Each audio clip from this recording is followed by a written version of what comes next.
เป็นญาติในธรรมดอกคุณโยมเอ๋ยมารวมงานคือเป็นบุญขอบพระคุณที่เจอทานสุขสำราญกันดีบ่ยังสุขีไปทุกซ้ำบ่น้อยโยมมาฟังคำมือนี้จิรังมัน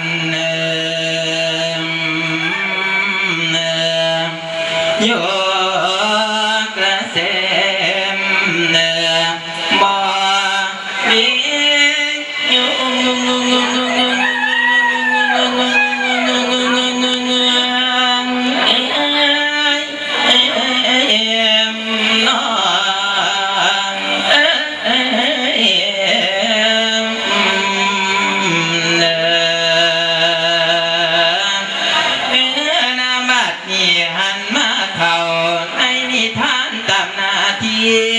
เจ้าหัวล้านชาลีสิได้เป็นผู้เอาอุ่นโยมเท่าดอกนางฟัง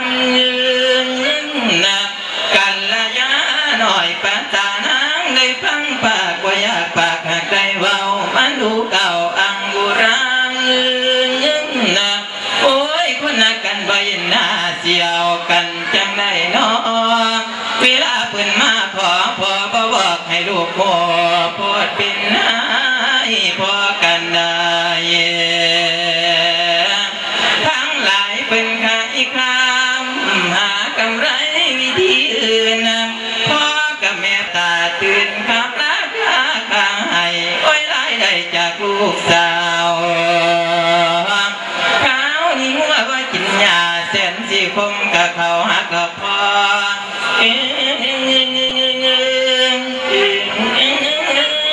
มาบ่หมายสิจริงใจ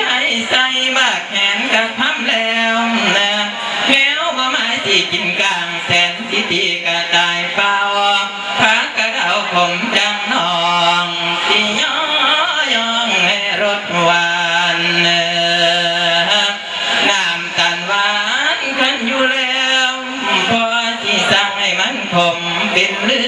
อดว่าเธอแทนหัวจริงกับพ่อสิเพชรย้อนนะลูกพระตัดตอนว่าทั้งเสี้ยวนั้นอยากยิงคนที่รักกันจริงต้องได้ปากได้เว้าการคุยด้วยจังเสียเอาลูกก็รับว่า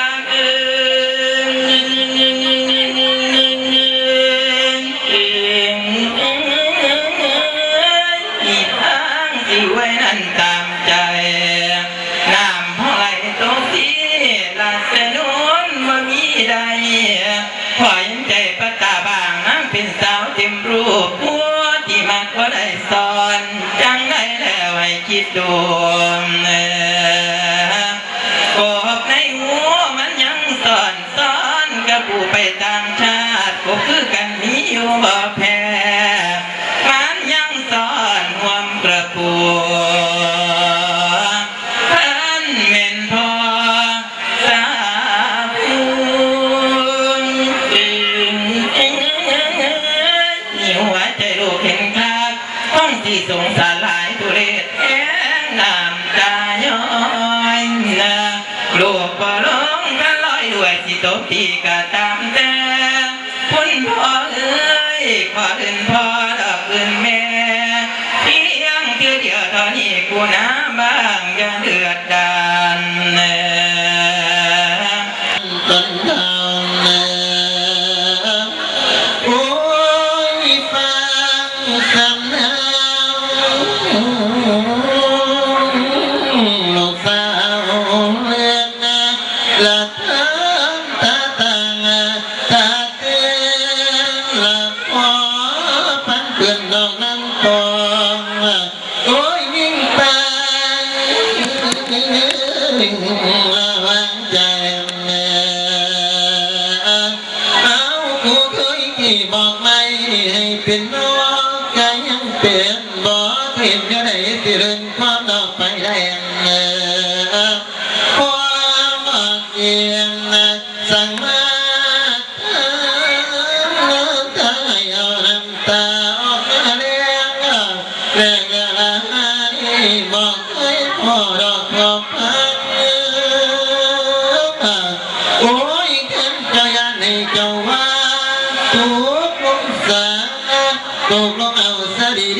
สิมันเก็บตัวย้อนละพอสักหลังเสียงจะเล่นเอาดอกเทียนเมียเจ้าสีเจ้าดอกเดียวเนี่ยจะย้ำพอใส่เสียงสิร้องเมานัดว่าอย่าง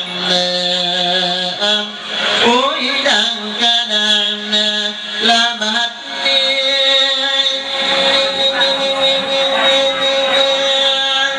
โอ้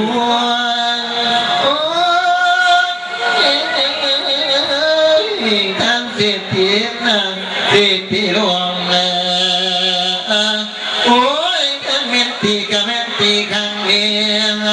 ละน้องเจ้าทั้งเศรษฐีนี่พี่น้องก็ยังฟังนะ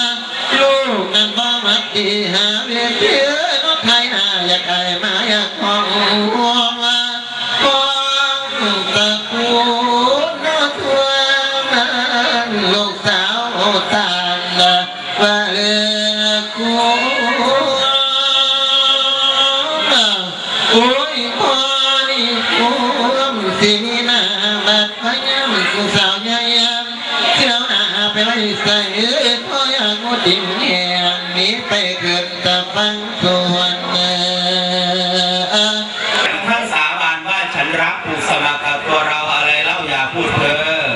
เชื่อผมเถอะมีอย่างรู้คนรักใช้จะรักให้จับต้องเจ้านายถึงจะตายเกิด10 ชาติก็ไม่อาจจะเป็นจริงนายผู้หญิงอย่าพูดไปได้คาถาจะราขอมาหาแน่จุดมือดีบอกกระว่าส่งสีต่างๆหน้ากระส่งสีเสาๆขึ้นใจเจ้าสีบ้าบานแค่น้อมือดีน้อพี่เรืองอย่างจุนเลยปัตตาจรานั่นมีความในใจจึงได้รับลงมาจากปราสาทชั้นที่7มหาพิจูนมาเมื่อนี้มีความหมายสะดอกจงนี้อยู่ในท่านหูมาข่างว่ากินแค่เสือกนอไปนอพี่จุนท่านหูมาขอพระเห็ดกระด้างสิปงขอนไปโดนในพี่จุนเดี๋ยวนี้ได้จุนยังมาหูมาข่างกินแข้งเสือกนอยังมาหูเพื่อขอเห็ดกระด้างปงขอนเห็ดปงขอนแต่ว่าท่านในพอจะเสือกแต่ว่าขอนปงเห็ดออกมากพ่อเรื่อยๆอยู่ใหญ่มากปานนี้เพราะถ้าได้เห็นเห็ดปงก่อนยุติหันเนี่ยแม่เห็นบ่เอาใครไม่ได้กินแล้วไปเพิ่มผมเพราะว่าเด้อมีสุเนลอยู่ทั้งคุณมีอีกอย่างกับทั้งคุณบอกมีเหมือนนั่นละพี่จุนได้ที่ปัตตาจะล่าบอกอ้อมคอมว่าพี่จุนนั้นงงอยู่เดี๋ยวนี้คือมันมีเหตุสันดอกเหตุอันใดเดี๋ยวนี้พอเศรษฐีพอของปัตตาจะล่าก็ได้ไปรับมันกับเศรษฐีต่างบ้านมีฐานะเท่าเทียมกันว่าง่ายๆพอเพิ่นบังคับไปปัตตาจะล่าแต่งงานกับผู้บริมาปัตตาจะล่าก็เลยได้ปฏิเสธพ่อเพิ่นไปเพิ่นก็เลยตัดขาดจากกันเป็นพ่อเป็นลูกห้ามปัตตาจะล่าลงมาจากปราสาทชั้นที่7เดี๋ยวนี้พอเศรษฐีแม่เศรษฐีเผลอนอนหลับแล้วปัตตาจะล่าก็เลยได้โอกาสลักลงมาหาพี่จุนว่าสิมาส่วนในพี่จุนผ้าปัตตาจะล่าลักหนีแน่สันดอกว่าง่ายๆภาษาอีสานบ้านเนาะเป็นวาเลนน้ำกันในพี่จุนผ้าแลนแน่เดี๋ยวนี้พอเศรษฐีมันรับมันให้กับลูกเศรษฐีที่วันหน้าเท่าเทียมกันแล้วปฏินายปัตตาจะล่าว่าเพิ่งเห็นหน้าเห็นตากับเขาหลุดจักกับพ่อได้มากในหักเลยว่าพ่อใจเลยมาส่วนให้ได้จุดผ้าหลักหนีจากกลางกับภาษาที่พ่อภาพไปได้สันว่าบัตีถ้าปัตตาจะล่าไปเนี่ยพี่จุนบ่มีหมูบ่มีพวกสิไปดอกกันพี่จุนบ่ภาพไปปัตตาจะล่าตายคักๆแน่ๆแล้วมื้อนี้ว่าจังได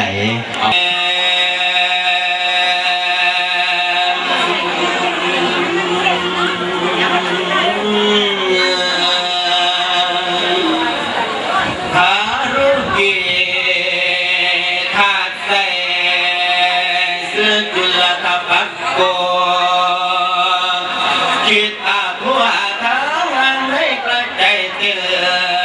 นการจำเป็นงงมาย้ำพระตาเบาสู้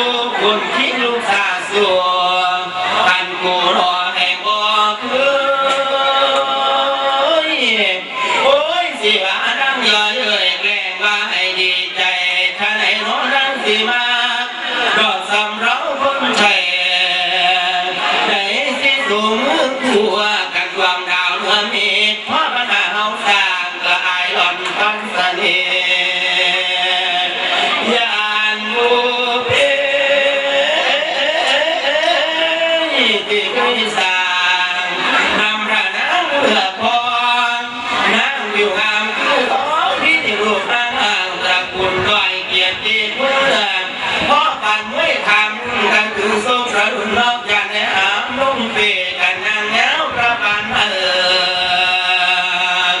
บอกเคยปันเอาได้เจียมตั้งการเจ้าของอยู่มาต้องเป็นแค่นอกกูหาเป็นร่วงหลอกเกินร่วงหลอกระเบิดใจเจ้านาไปสู้ไปซ้อนยังทั้งในโลกกองอย่างนางคือยัยหลับพิมพ์ว่าคนเลยกูบอกคือบ้านเดี๋ยวท่านท่านต่อยทานกายาดำปอดดีพ่อปันมือท่านตามน้ำหัวน้ำคือน้ำป่าจำแรงกายลงมาเกินชาติกระเสริฐลูกโกกันน้ำป่ากระบอกตายกระอาเสียหันเรื่องพอตังตกกระมาใจหอนย่านแต่แนวองค์ท้องสิดอกกาดำปีพันแม่สิสิไหลผ่อนตกลงมุ่งระบว่าย่านแต่องค์รอกกาหาแม่ข้าววันไหลสิขอบอกพระคุณคือเป็นบุญย่างล้นเก่ากันนั้นเราคงเป็นจริงมายายิ่งมีหลายรอกใช้ไทยอ่อนถ้าเกิดถ้าตาขอนขอนหวังประจำร้องยานถ้าตาตกในคิวประจำกองเพิ่งเจ้าของยานนั่งร้องสิ้นสมมาตั้งสี่วันเลยวัดกระดูรถแล้วสิมาล้อรถบานเฮียมีเปรียบเหมือนตานไปทั่วว่าถอยอยู่กลางป่าสิพวกกอดพวกว่าย่านสิบอกเพื่อพอยกมือเหนือเสียงเจ้ากันหาเราก็เป็นจริงถ้าก็อีกความเพศแต่ส่วนคุณอย่าหลอนถ้าผู้สนติได้สร้างนำพระนามพระสงฆ์มาถ้าก็เป็นคือความเหตุจำแรงกันแกล้งก็พอให้มนุษย์ลงพอพระตาจะลากับมีความตั้งอกตั้งใจว่าอยากขึ้นไปอยู่คือเก่าแต่ว่าพอมีโอกาสจากเถื่อหน้าจุดว่าเผยแม่เมื่อนี้คือส่งสิได้เมื่ออยู่ดอกก่อนเพิ่นจะออกไปทำการทำงานเพิ่นสั่งสอนพระตาจะล่าหัวจักหน้าที่การงานของเจ้าของถือว่าสอนกันแบ่งปันหน้าที่การงานของไปของมันพระตาจะล่าประพฤติปฏิบัติผัวบ่ได้ขาดโดยเฉพาะเพิ่นว่ากันลูกผู้หญิงกันมีผัวกันฮอดวันพระวันศีลน้อยศีลใหญ่เพิ่นว่าให้ฝ่ายผู้หญิงฝ่ายเมียนี่เก็บดอกไม้บูชาคุณผัวให้ผัวได้สั่งได้สอนว่าสั่นนี่แม่สมัยแต่กี้เฮ็ดแต่ว่าเดี๋ยวนี้ลูกคนที่สองจากว่าอยากจะว่าง่ายแนวใดเคยเฮ็ดเคยปฏิบัติปตาจะล่าก็เลยจังว่าขาดให้มันแนวใดกับบ่จักว่าได้เก็บฮอดลูกดอกไม้บูชาคุณผัวจากเพื่อบาทเนี่ยบ่เป็นจะปตาจะล่าดอกเนาะอีแม่ออกเนาะแม่ใหญ่นางท่านใต้ที่นี่พ่อคดบ่ผูกหอดย่ามวันพระน้อยวันสินใหญ่เคยเก็บดอกไม้บูชาคุณผัวบ่ผูกมีจัดจำเชี่ยวกันนี่ไหนกับบ่จักเนาะจะถือโทษปวดเชี่ยนของผู้เป็นพ่อออกก็ได้สมัยจุนี้มันยาต่างคนต่างมีเบียกมีผ้าละอย่าถือโทษปวดเชี่ยนกันเด้อมันเป็นไปตามสมัยเราล่ะปันนั่นว่าลูกพ่อปังพ่อพ่อพ่อแม่เจ้าของมาผ้าเฮ็ดเขาก็สิเฮ็ดจังไดเนาะบัดนี้พระตาจะลาก็ได้สิเดินข้ามผัวคือเก่าได้จุนออกไปทำการทำงานได้โอกาสพระตาจะลาก็ได้สิลักหนีขึ้นไปคลอดลูกบ้านพ่อบ้านแม่ของพระตาจะลาก่อนสิขึ้นไปก็ได้สิสร้างความไวกับหมดพ่อใหญ่แม่ใหญ่กันหาได้จุนกลับขึ้นมาจากทำการทำงานกระซอยบอกเป็นแม่เด้อแม่เด้อว่าพระตาจะลาสิขึ้นไปคลอดลูกบ้านพ่อบ้านแม่ของพระตาจะลาบัดพระตาจะลาคลอดลูกแล้วแข็งแรงแล้วพระตาจะลาก็สิขึ้นมากขึ้นเก่าเม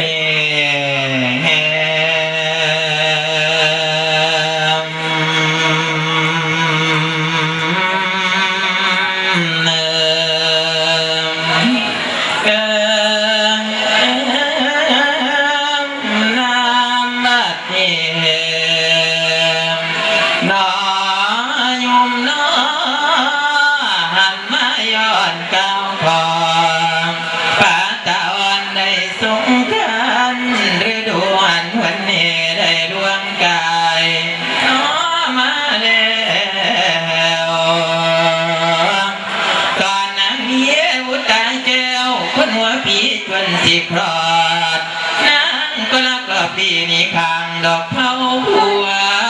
ผัวที่เกิดร้อนเวลาปลอดบุตรตาทั้งคณิบิดาพ่อแม่นั้นอยู่ทางบ้านจากมานานจนป่านนี้คงดีใจบ่ถือโกรธคงบ่โกรธเกลียดแทนคงสิให้โยกับขึ้นมากกับว่าใดมีแต่ในชีวิตใหม่ที่สิเกิดขึ้นมาแท้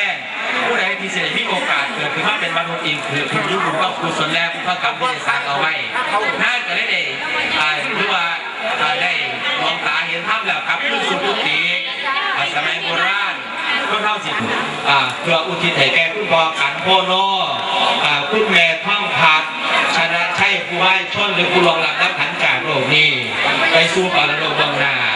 เอาญาติโยมสาธุชนท่านคณะสัตยาเจ้าภาพเด้อโดยเฉพาะคุณพ่อวงชัยคุณแม่สวัสดิ์พอสมัย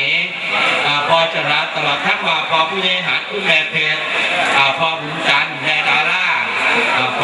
พอคำปันแม่ปีชาตลอดทั้งว่าพอสม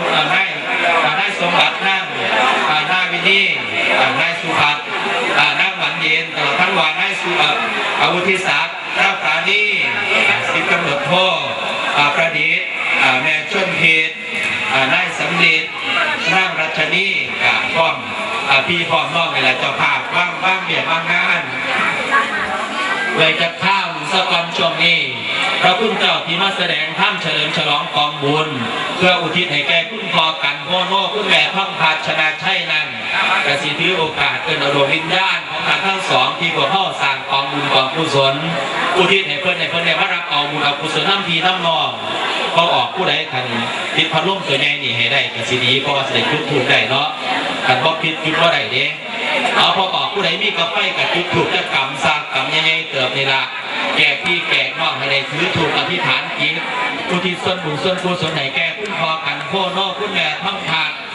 ชนะเช่คนเนี่ยมารับเอาบุญเอากุศลน้ำยุทธกรรมใหญ่ๆเติบ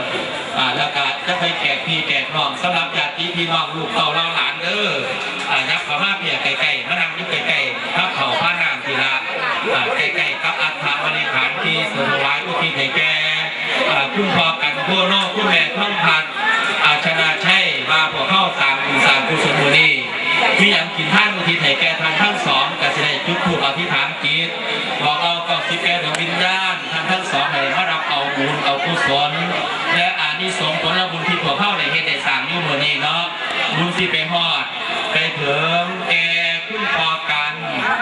คุณแม่ห้องพักใดกับคุณอยู่กับสถานเจ้าภาพว่ามันถึงอยู่กับพระย่างเดียวทั้งสองกำสองปลายสถานที่พ่อรู้เลยพ่อผู้ถือถูกใหญ่ยี่หลังใหญ่ลูกร้านเท่าไหร่เพราะว่าช่วงนี้มื้อนี้พวกเขาสร้างบุญสร้างกุศลกสิเดน้ำจะหนักไปแห่เราก็น้ำไปอุปสมบทกับธรรมดาการสิให้พี่ให้น้องคนไหนอนุโมทนากองบุญกองกุศลน้ำจะหนักน้ำก็สิให้อุปสมบทเนาะหลังจากพระพุทธเจ้าแสดงธรรมเสร็จพวกเขากับสิน้ำจะหนักไปแห่โพโนจะของเขียนจะของดื่มเนาะโพโนตลอดถึงคุณแม่ท่องพัดชนะชัยท่านทั้งสองเพื่อที่จะพวกเข้าไปสู่ปรโลกเบื้องหน้าวันนี้เจ้าภาพเจ้าการเจ้างานมีจิตเป็นบุญเป็นกุศลอาราธนาในพระพุทธเจ้าทั้งสี่รูปมาแสดงธรรมให้ธรรมาเป็นท่านแจกจ่ายธรรมะญาติพี่น้องบุญกุศลทั้งหลายสิไปฮอดไปถึงดวงญาติของท่านทั้งสองกันเจ้าภาพเจ้าการเจ้างานตั้งอกตั้งใจเป็นร่มมือไว้ตั้งจิตอธิษฐานบอกเราก็สิแก่ดวงวิญญาณของคุณพ่อกันพ่อโนแม่ท่องพัฒนาชัยให้ท่านทั้งสองได้รับรู้รับทราบว่าเดี๋ยวนี้ขณะนี้พินาที่นี่คณะสัตยาเจ้าภาพเจ้าการเจ้างานพร้อมจิตพร้อมใจเสียสละจตุปัจจัยถึงทายทานต่างๆแสดงออกถึงความกตัญญูต่อท่านทั้งสองให้ท่านได้รับรู้รับทราบว่าเดี๋ยวนี้ขณะนี้เจ้าภาพสั่งคุณงามความดีพร้อมจิตพร้อมใจกันทรงส่วนบุญทรงกุศลไปให้นี่เ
แสดงเราก็บ่ได้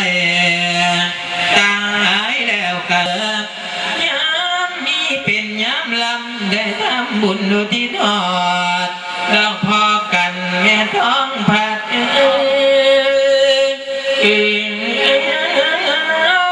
ตลอดแจกข้าวน้ำให้แก่พระสงฆ์เจ้าอีกจังหนึ่งทั้งเจ้าภาพสถาเพิ่นก็ได้นิมนต์เจ้าหัวลูกเจ้าหัวหลานทั้งสี่องค์นี้ล่ะเป็นพระตั้งบ้านมาขี่แกงแสดงบทอ่อนโสดขนาดดีเลขโทขนาดดำฝนก็ลามมาเข้าพร้อมกันมีมากเมียเพียทั้งพี่และน้องลุงประหยัดขนาดอยู่ใต้ดอกแก้มให้นาสวนขอเชิญชวนมารับส่วนพนาวันนี้ญาติก็ดีเลยท่านกองมองหัวใจเจ้าดำเถื่อพอกันแม่ต้องแบบเสียสติดำครั้งอภัยบางบัดพูดจาดวงวิญญาณของคุณพ่อกันแม่ท้องพัดพวกผู้เจ้านั้นใครจะได้โกรธกราบถือเป็นเรื่องยักษ์อยู่พอกันวงเจ้าเสียบน้ำโอ้ยท่านเป็นดวงวิญญาณของคุณพ่อกันพ่อโนแม่ต้องพัฒนาใจนี่ละมาหอดน้ำ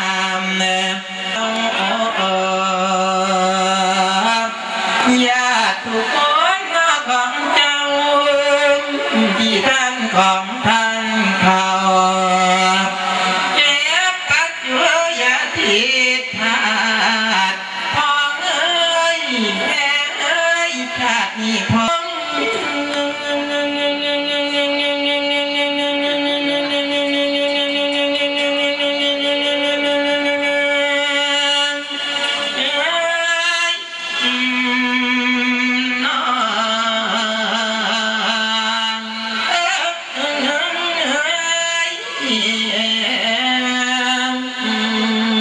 ชนะชัยคุณแมวหวันเพิ่นบอกชาว่าจะบอกวันสุดท้ายกำลังว่าญาติทุกท่านทั้งสามญาติที่คณะสงฆ์เจ้าภาพเจ้าการเจ้างานบริเวณซื้อเวน้ำคุณแม่เมตตาไม่ถูกเอากะลีพอลวงมาใส่ทั้งหนาประสาทจะได้ยางมาทั้งหนาประสาทเพิ่นพูดนึงก็เอาถูกไปสร้างอีกเนาะกระถางถูกก็ไปตั้งไว้ที่นั่งกระถางถูกนะโมตัสสะภะคะวะโตอะระหะโตสัมมาสัมพุทธัสสะสุขินังวัสเมธานาโตอิมานิมยังพันเตยาตุปัจจยานิสัพปริวลานิยาตกานังเอกรตังเอกายาทุกขายาข้าขอแด่พระสงฆ์ผู้เจริญข้าพเจ้าทั้งหลายขอน้อมถวายยาสุปัจจัยเพื่อเครื่องบริวารทั้งหลายเหล่านี้ขอน้อมถวายแด่พระ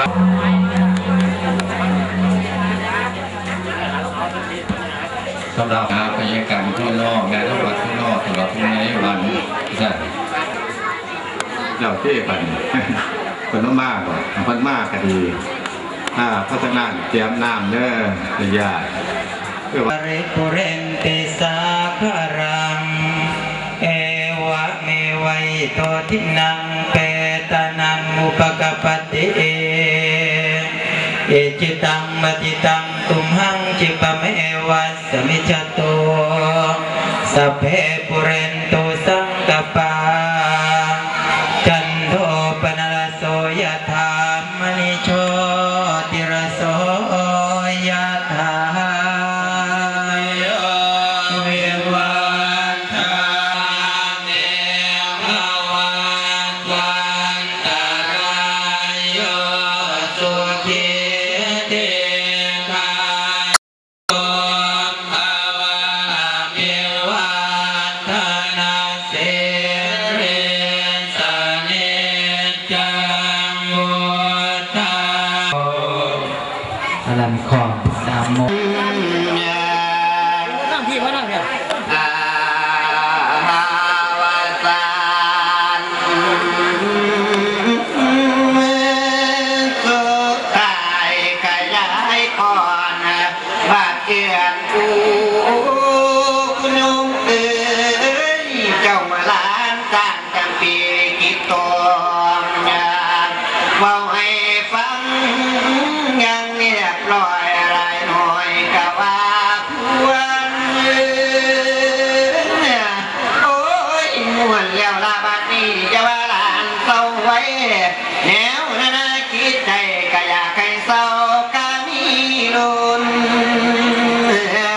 ผู้ลังคุณอยากให้แลขันมืดฟันตลอดคำขานเมียนเพื่อใครทำยอดน้ำมัน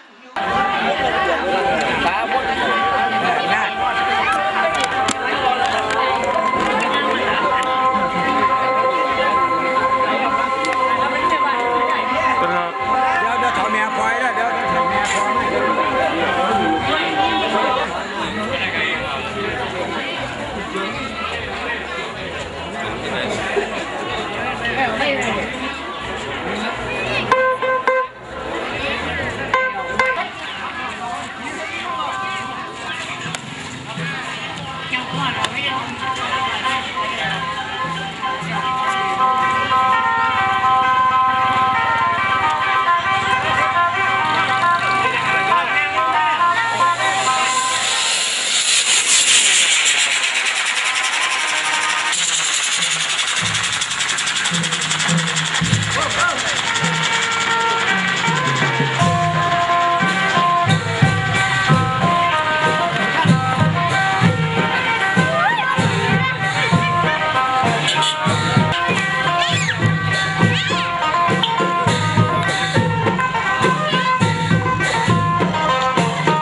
ธิปไตยสังเกตจงเสด็จเข้ามารักษาพระสันตานแห่งเจ้าตาต่อเท่าได้5,000 พระวัดสามขอข้าเดินสัพพะพุทธานุภาเวนะสัพพะธัมมานุภาเวนะสัพพะสังฆานุภาเวนะสัพพะสุเท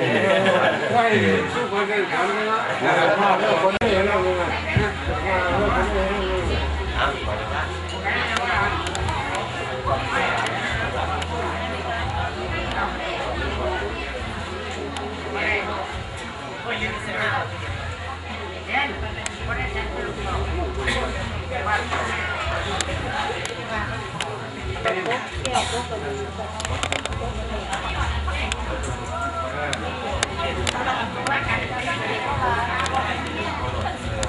ดีย่าตาผู้ทองผู้ใดเด้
เขาก็